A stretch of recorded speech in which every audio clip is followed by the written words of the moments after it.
think. Wow, couldn't have timed that any better as with Facebook Live. We went Facebook Live, and what does it say? What do you think? And here I am. What do I think? How you doing this morning? Whoo, I tell you what, we made it to Friday, and what a week it has been. What a week it has been. God, we've had some great guests this week. We've had Sherry Biggs on with a mid-afternoon lunch and learn, I guess we could call it, late lunch. Then we had her, and then we had Linda Gale Lewis on. That was a lot of fun. We had E.G. Kite on, who was going to be performing at the GPA Bourbon, Boots, and Blues event on March 12th. That was Wednesday afternoon, and then followed that up with the Bourbon guys, the Bourbon connoisseurs, Wesley Timmerman and Tom Dorn, which was a very interesting conversation. And yesterday we had Jane Herlong on, which is always fun to reconnect with Jane. So, I just wanted to review that with you. Of course, I was on every day this week. Hallelujah, I made it. And now we're here for the weekend. I'll be back tomorrow morning with Trash to Treasures along a country road. I have no idea what I'm going to do, but that's the way I roll. So you'll just have to tune in Saturday morning. But now we've got the news. And the news, the reason I played that song, and the beat goes on, that's right, and it still goes on. This, one of the things that is important is Israel has just told all its people that work in the embassy to get out of Israel. So things look like they could be turning much worse over there. We have all of our military sitting on go. Let's see, who was it? Pakistan attacked Afghanistan. Things are really heating up over there. So what is not, I repeat, it is not looking good for what could be happening over there. You just need to know this just because it is, who knows what's going to happen next. You know, I really don't understand Iran. They obviously must be very close to having other bombs or having enriched more uranium because why would they persist if it wasn't so close? It seems like death could be very bad for Iran, so you have to wonder where are they at in rebuilding nuclear weapons, and of course trying to hit the United States is one of their goals. So I think there is stuff that is not known, because otherwise why would you continue to bluff and yet carry on conversations? Obviously, in my mind, because you are so close, all you need is a little more time to get there. So we'll see where that is going, but none of that looks good over there. Here in the U.S., of course, Hillary Clinton did her thing yesterday. She was deposed in New York. She was deposed. She did not go to Washington, D.C. They came to her. Of course, that sounds just like Hillary, doesn't it? And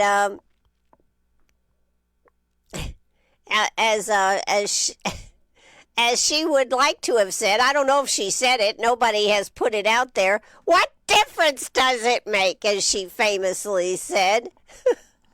Well, we'll see what difference, and see if the committee, the congressional committee, had in any way put her or put Bill in any jeopardy by the way she answered the questions, but she was very crafty, clever in how she answered the questions. So they're supposed to be releasing the transcript maybe sometime today, but tomorrow, but no specific time has been said. Bill Clinton, of course, this is this is groundbreaking that a former president would be scheduled to testify in part of this investigation. So, and then, of course, the Democrats already are asking for Trump to testify. Of course, this is where we're going. So, former Secretary of State Hillary Clinton spent several hours testifying in a closed doors deposition with the House Oversight Committee about the late Jeffrey Epstein. I thought it was real interesting when they asked about, well, guess you don't know Jeffrey Epstein, but Ghislaine Maxwell was at your daughter's wedding. And she turned so coyly. She had practiced this one and that they had worked this out because she just said she was a +1. Well, I want to know, who was she there with then? Epstein? I don't know. But she was a +1 as invitations go. So she said she didn't know Epstein. She didn't know Ghislaine Maxwell. They had to pause the session because Lauren Boebert snapped a picture and then posted it on social media, which was, quote, against the rules. But they went back after they, I guess, had established who the naughty girl was. Lauren Boebert, a naughty girl. But she said that, what did she say? That she thought that this, I'm surprised she didn't say it was a nothing burger. What difference does it make? You didn't get anything from me because I'm like Teflon. Everything slides right off me.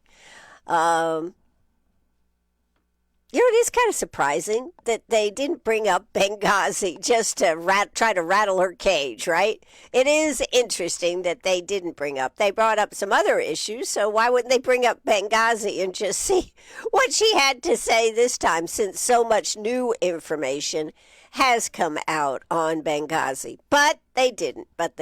So, but that was filled with anticipation. And I think it kind of didn't go anywhere. But we'll see. Bill Clinton, former President Bill Clinton, is going to be testifying today. And, of course, they have all kinds of pictures, from the hot tub picture to him getting a back rub by a lovely young gal to dressed in some, I guess, African garb is what it looked like to me. With Epstein, they supposedly traveled and just did the good works and yada, yada, yada, yada.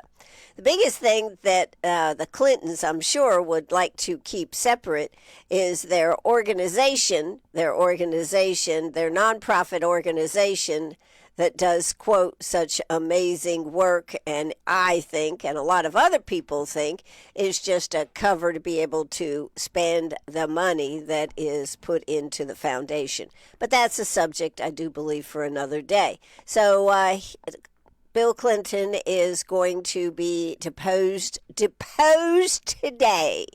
And I wonder if they'll ask him, did you pose for that painting in Epstein's place with the blue dress on? Would that be a hoot? I would like to ask that question. Or was that a caricature, Bill? Did you ever put on a blue dress, Bill?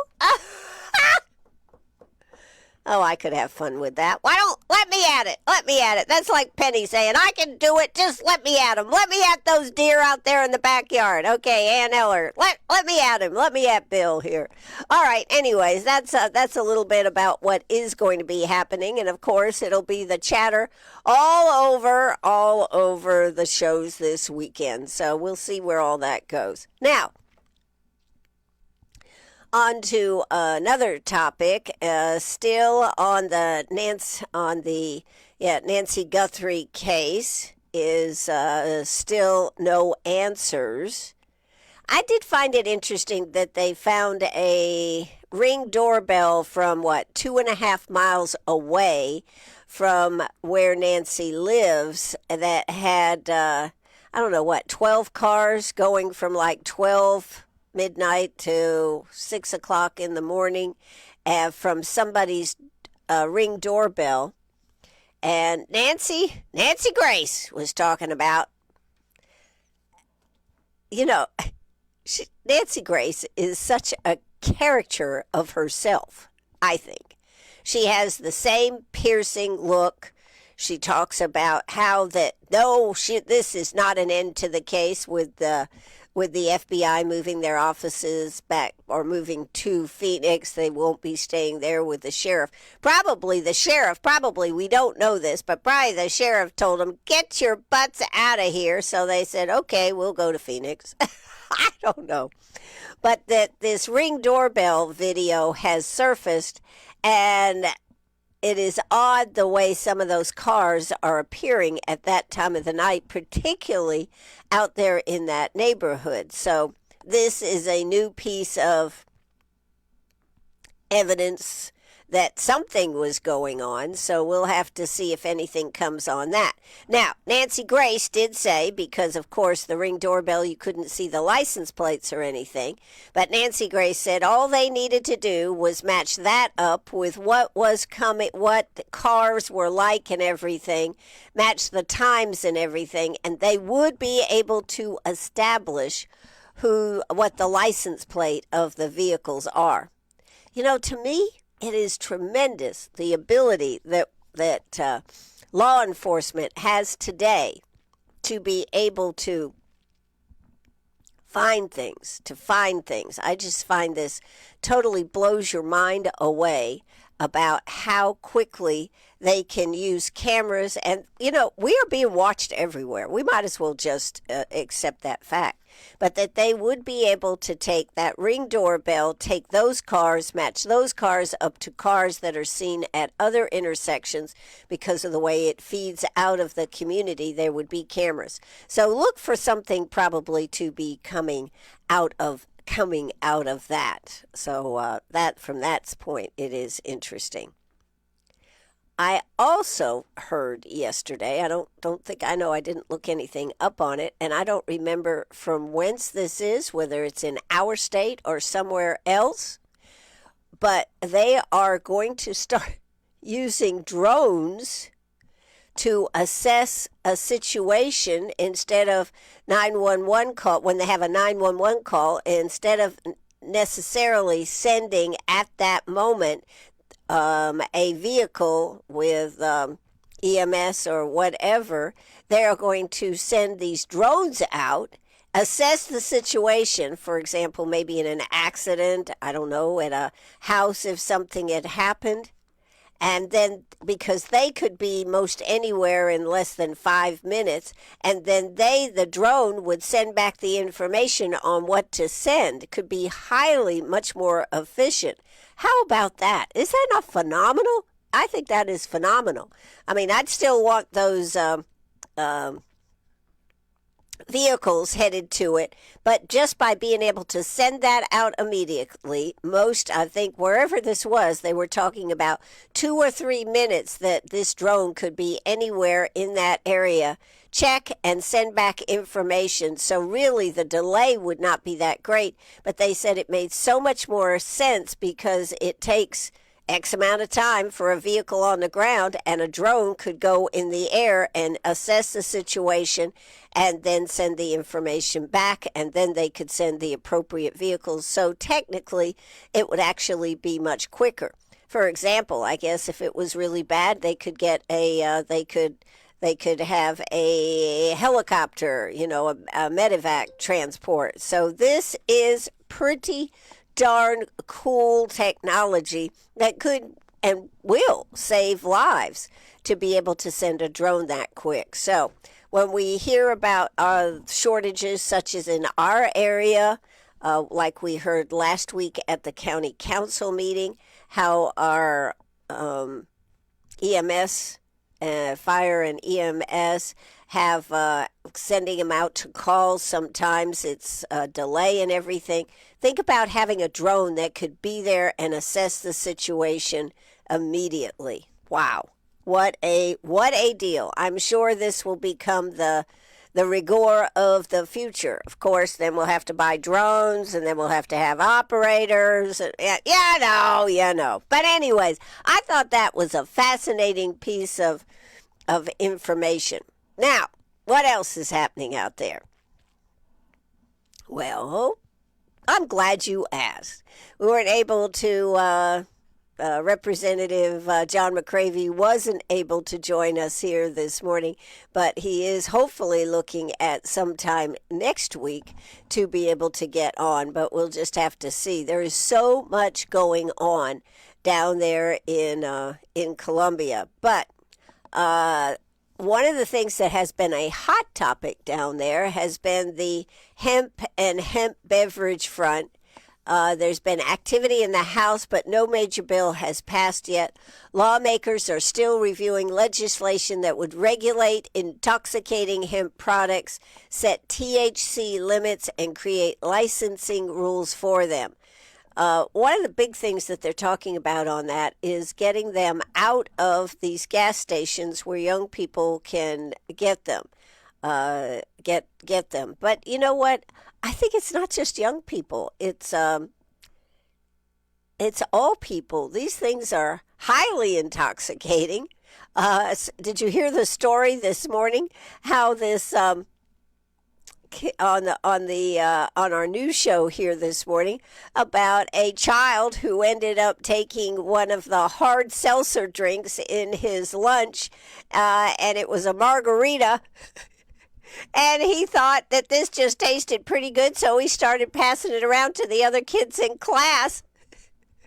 And everybody wondered how they got it. They said there was two possibilities. One, the child was packing his own lunch. I think he was 10 or 11, packing his own lunch, or the parent just wasn't paying attention. They said kids are into seltzer drinks now, so this could happen, and you have to be very careful what you allow your children to take out the door and what you take out the door or enjoy.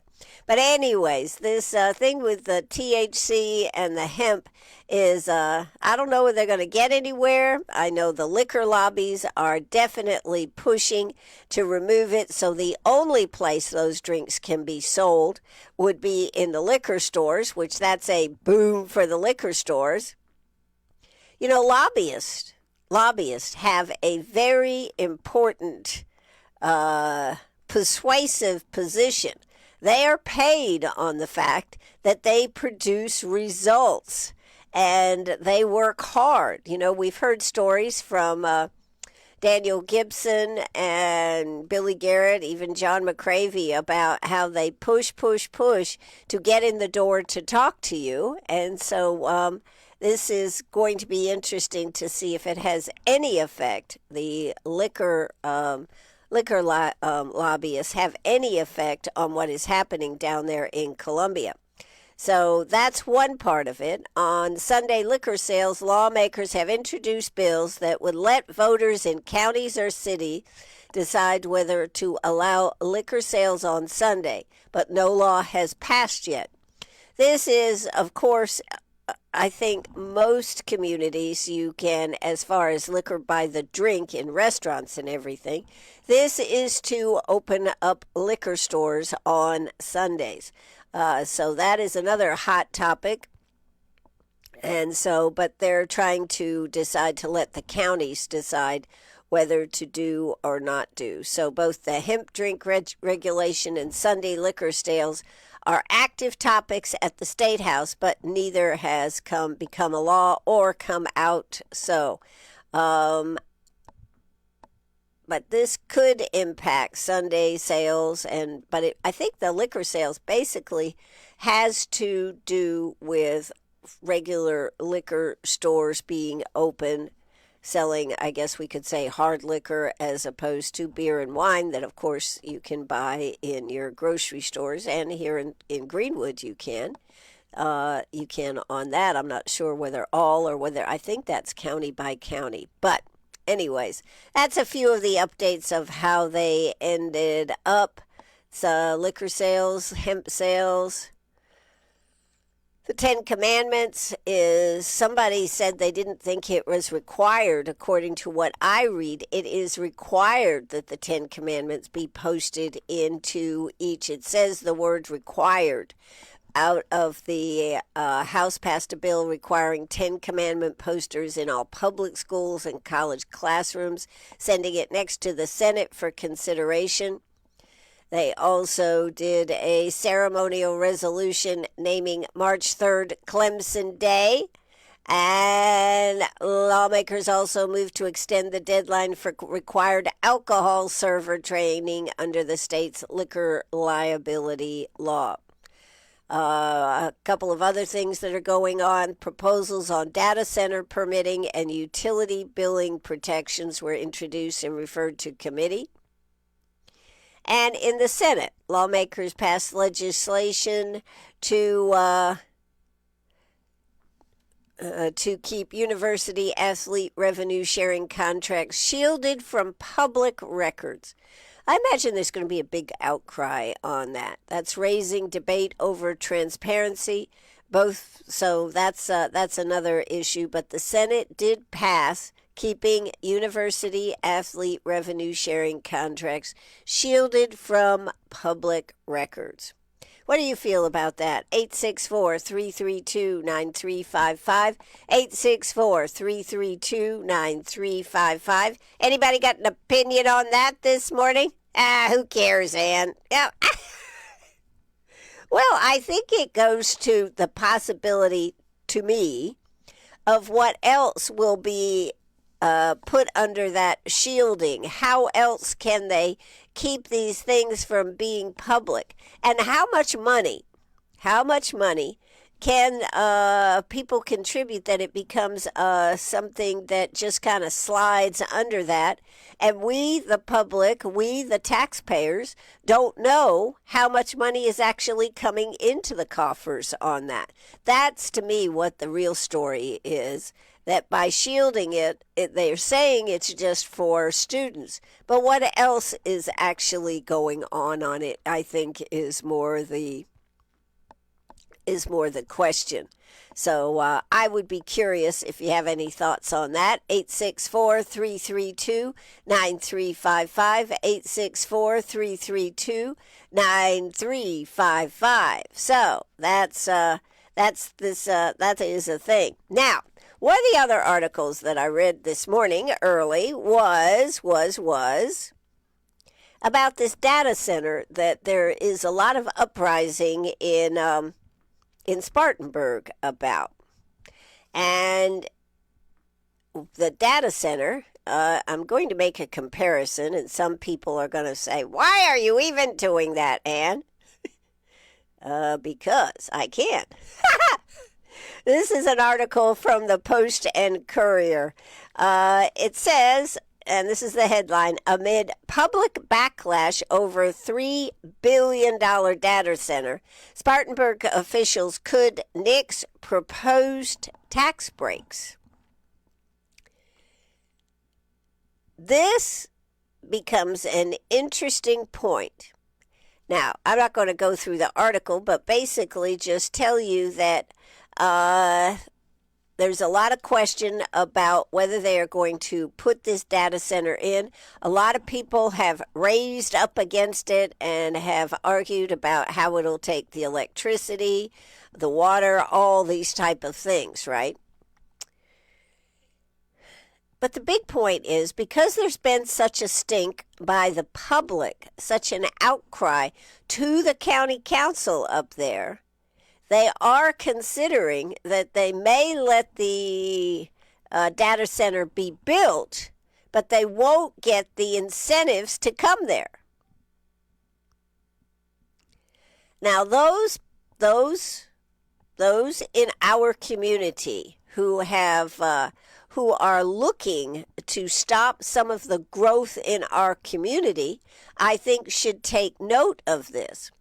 While you may not be able to stop something from being built, you can potentially stop the advantages of the tax breaks that they would get. Now, you and I both know that a lot of people were not really happy about the solar farm here in Greenwood. We call it a solar farm. That's not really appropriate, but that huge piece of property where they were going to use, what was it? what was it, 2,500 acres. They were going to use 1,000 plus acres of solar farms that Duke Energy wanted to put in. There was a lot of conversation about it. In fact, it was supposed to come up for a rezoning. You may remember this from last year. And all of a sudden they said, oops, we didn't need to rezone it. And so the solar farm at this moment can go forth.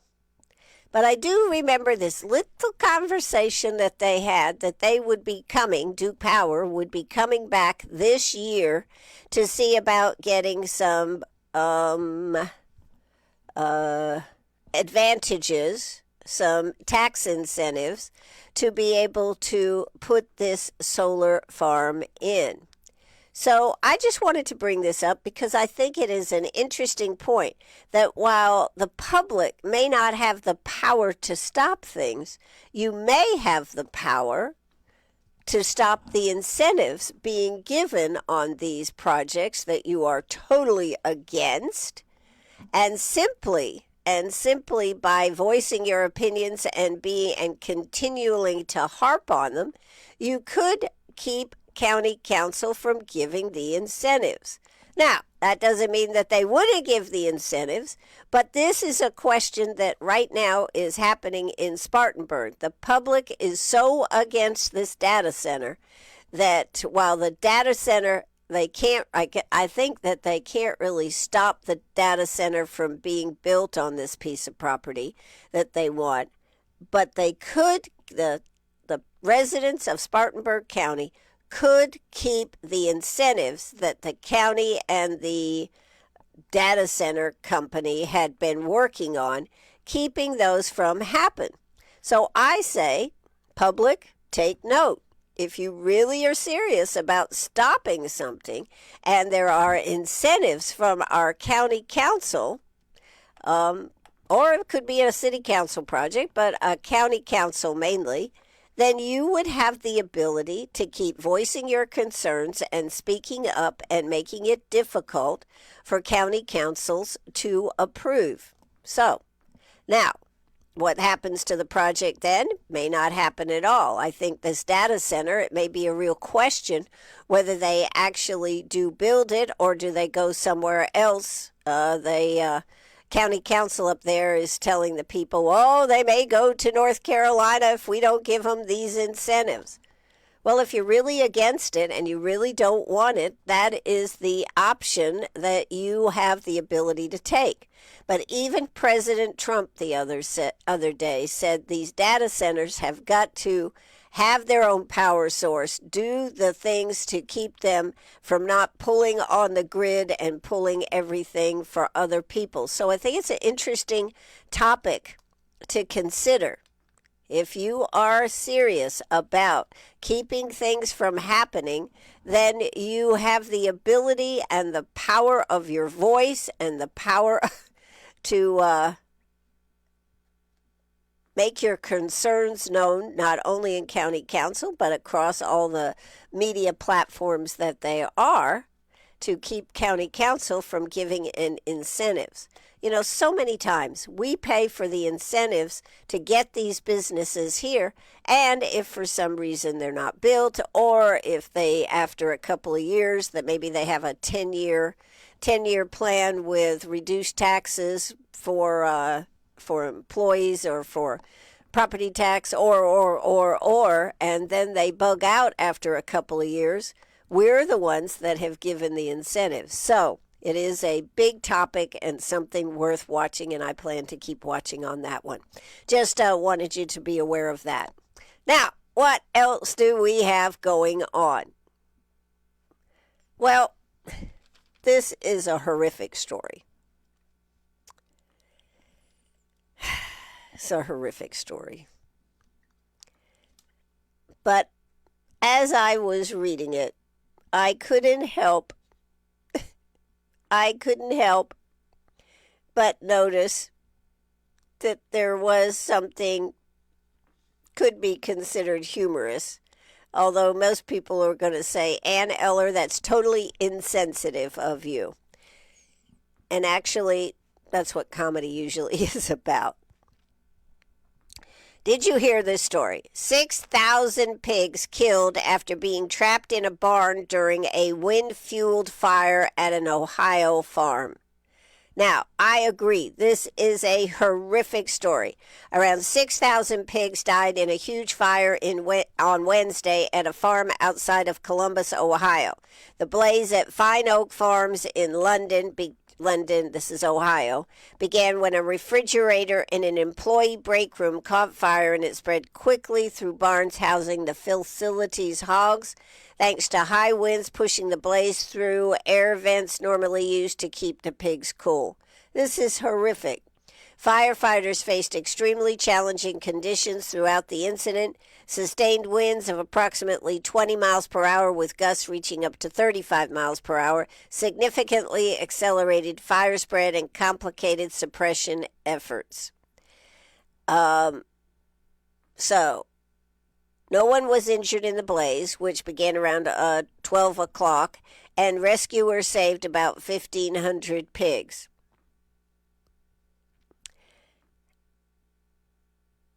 Somebody said, I was devastated because when I came down the road and saw the 2 barns on the ground, I was crying on the phone with my mom, whose husband and son work at the farm.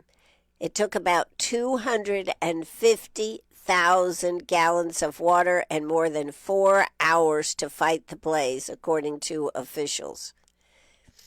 The farm's rural location meant water had to be trucked in to fight the fire.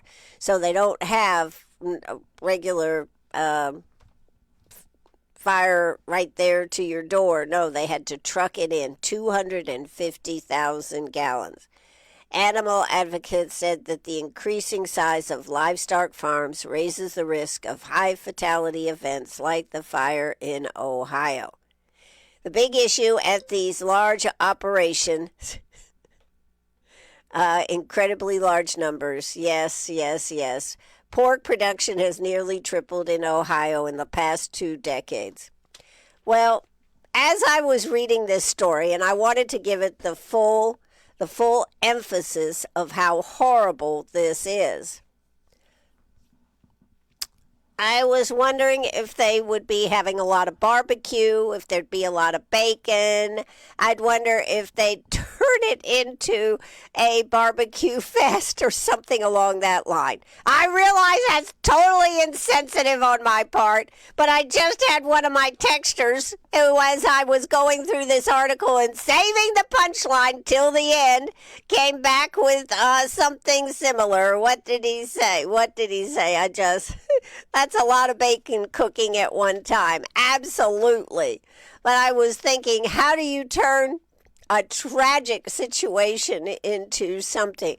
I don't know whether the pigs could be not rescued, but if the meat, I don't know how the pigs died. I mean, and it's a horrible story, but all I could think about was, wow, that sounds like a barbecue fest for sure. That's right. And then somebody else says, that's a lot of bacon cooking all at one time. That is true. But that's why I brought you that story. I thought, wow, can you imagine? I can't imagine the horrificness of it and the amount of money that was lost with 6,000 pigs dying, 1,500 saved. What a huge farm that had to be. And of course, those were all contained in barns. They weren't even outside. So I wanted to bring that up to you here today. So I'm Ann Eller, always trying to find the bright side. It's something. Somebody's going to say, yeah, right, Ann, the bright side. All right. Well, let's see. What else do we have to talk about here this morning? Wow. Okay. Well, Greenwood County, I just flipped open my Facebook page and I see Short Robbie Templeton and Tall Dane Pruitt together today sharing exciting news about the Harris Landing Waterline Extension Project 26 from the 2016 capital project sales. This long-anticipated project will extend water service along Old Lawrence Road from Stony Point to Harris Landing, including roads east of Old Lawrence Road and properties directly along the west side of Old Lawrence Road. The wait is almost over. CPW will start construction on the project in late April. The project is possible thanks to your yes vote for the capital project sales tax. So that's what they are talking about. A lot of people have been asking about that. So that for those that will be affected by that, that should be a good thing.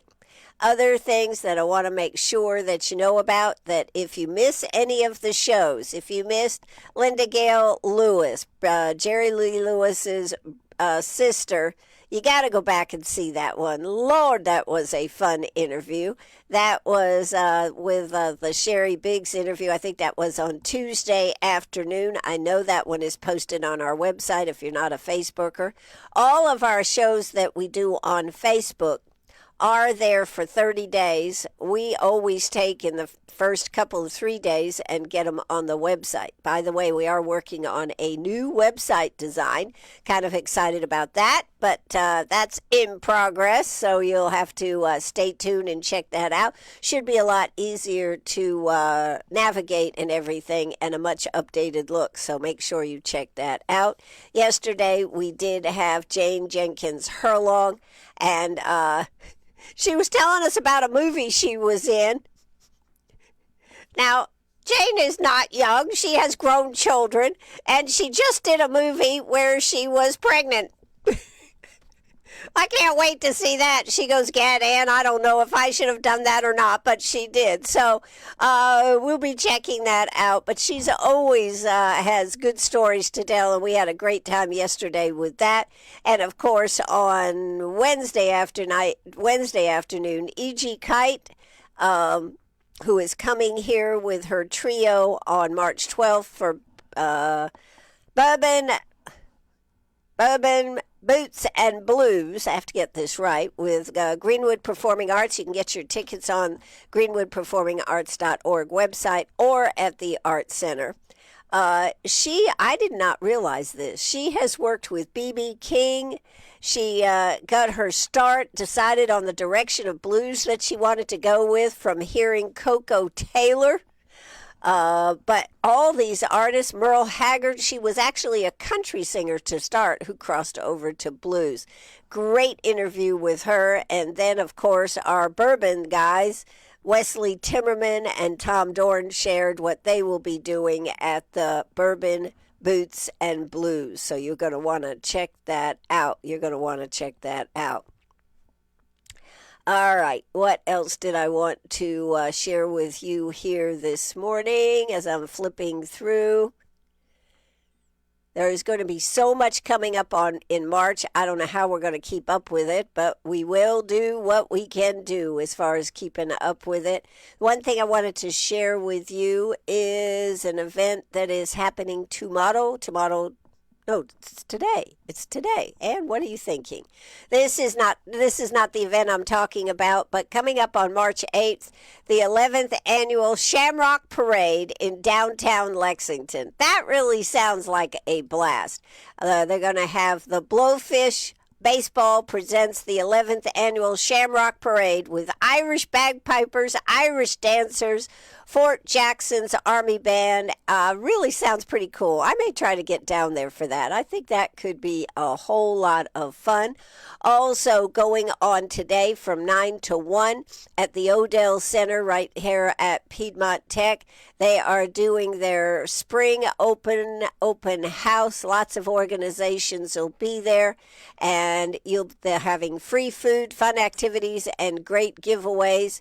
Enjoy lunch at Piedmont Tech Student Center, tour the campus, learn about programs, and hands-on demonstrations. So if you are trying to decide where you're going or what you're doing, you might want to check that out. That goes on till 1 o'clock this afternoon.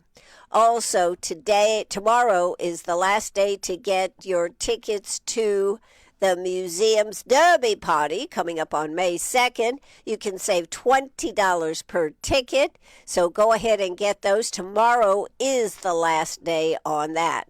It is a signature event. Everybody that goes to it, including moi, have had a great time at it. Lots of activities and whatnot going on, so please check out that. You'll be glad you did.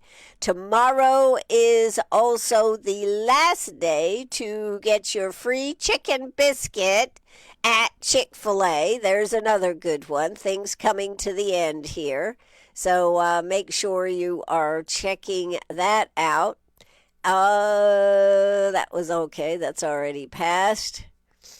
Also, the Burton Center is having a basketball tournament with the clients versus the staff. Tuesday, March 24th at 6 p.m. at the Lander University Stadium. So that should be a lot of fun. I got more, but hold on. I got more. I've got one more thing I really wanted to make sure that you knew about. And nope, it's not that one. When is this one? Is this one when? February? That's already gone. This is the one I wanted to talk about. This is today at the Y, at the Greenwood Y. February 27th, which is today, 12 p.m., where they're having another one of their Get Moving with Self at the Greenwood Y. This is Dr. Jennifer Jones of Family Healthcare at Savannah Lakes, is going to lead a discussion on nutrition and lifestyle, sharing tips to help you build healthier habits and improve your overall wellness. This event is open to the public, and YMCA membership is not required. So just go over there today at 12 and find out how to do yourself better, nutrition and lifestyle. And they say, please wear comfortable walking shoes. I don't know whether they'll be outside. They're supposed to be outside walking around a track and talking at the same time. So there you go. That is another great thing from the YMCA and Self coming together. Oh, Lord. I'm going to say, let's check the weather and see what the weather is supposed to be today.